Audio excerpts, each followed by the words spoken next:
इचलकरंजी महापालिका हद्दीत वास्तव्याला असलेल्या पारधी समाजाच्या कुटुंबांना घरकुलांची सुविधा मिळावी यासाठी अनेक वर्ष पाठपुरावा सुरू आहे। मात्र निर्णय झाला नसल्याने पारधी बांधवांनी महापालिकेसमोर जोरदार निदर्शने केली। मागण्यांबाबत निर्णय झाला नाही तर बेमुदत उपोषण करण्याचा इशाराही यावेळी आंदोलकांनी दिला।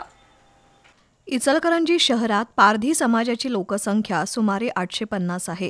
त्यांना आजही निवाऱ्यासाठी अनेक अडचणींना सामोरं जावं लागतंय। समाजाच्या वतीनं 79 घरकुलांचा प्रस्ताव आदिवासी विभागाकडे सादर केलाय। मात्र या प्रस्तावावर 20 वर्षांपासून निर्णय प्रलंबित आहे। परिणामी समाजातील अनेक कुटुंबांना अजूनही निवाऱ्याची सुविधा मिळालेली नाही।